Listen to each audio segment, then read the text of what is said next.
Hi, I'm Jason, and this is the Cultural Breakdown. So, according to this article from The Hollywood Reporter, Chris Hemsworth says director criticism of MCU are super depressing, chalks mixed Thor 4 reviews up to movie being too silly. Uh, yeah, I think there's some point to that. Generally addressing criticism the movies have faced from major directors like Martin Scorsese and Quentin Tarantino.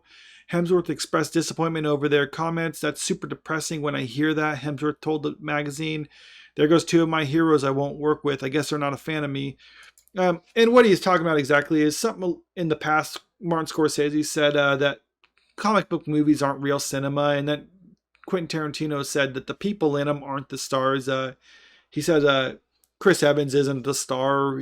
Captain America is the star of the movie, and I do think he's actually right about it for the most part. But I mean, you get outliers like Robert Downey Jr. He's definitely a star. He can carry a other movie on his own. They can market a movie on him. Chris Pratt, they can market a movie off of him being in it. Hemsworth, maybe it depends on the role. The first Extraction movie I thought was really good. I couldn't say I necessarily watched it because of him particularly. It just seemed like an interesting concept, but I wasn't necessarily deterred by Hemsworth being in it. And the second one I think actually looked pretty good. Granted, that's a part that maybe some other action star can play, but he did a pretty good job in that. So got to give him credit where credit's due. But just kind of going down in the article, I think we just had too much fun. It just became too silly, Hemsworth reflected. It's always hard being in the center of it and having any real perspective. I love the process. It's always a ride, but you just don't know how people are going to respond. And yeah, they make. I think there is some merit to that, and it's actually been a problem with Marvel movies in general. I mean, they all seem to have their own different, unique feel, especially earlier on in Phase One. But as they've gone on, they just kind of conglomerate it into a single type of movie, and it's just a Marvel movie. It always has the same type of effects, the same type of characters, the same type of dialogue, and the same type of humor. And it's not necessarily bad. It's just it's being overdone. And I think in Love and Thunder, it was one of those movies that was just that cranked up to 11. And if you jump over to the Rotten Tomatoes, I mean, it wasn't negatively received too much until you get into the all audiences and top critics, and then it wasn't the greatest.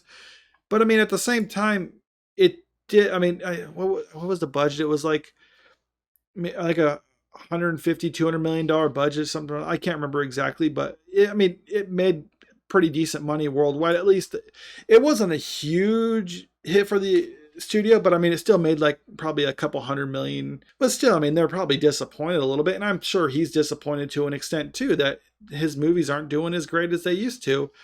And even coming back here, this article from Bounding into Comics, Hemsworth recalls how even his child's friends had in recent years become highly critical of the MCU. It's a bunch of 8-year-olds critiquing my film, Hemsworth told Ye.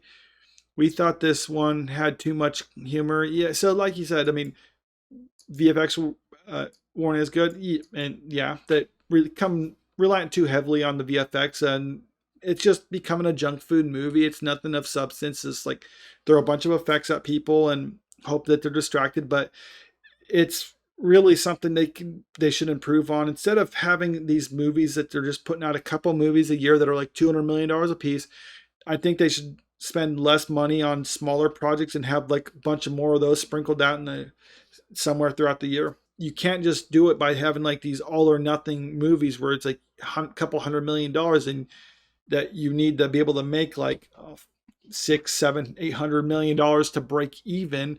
He does talk about in that interview that he's wondering whether the Marvel movies or just the movies he's been in general are detrimental to the film industry.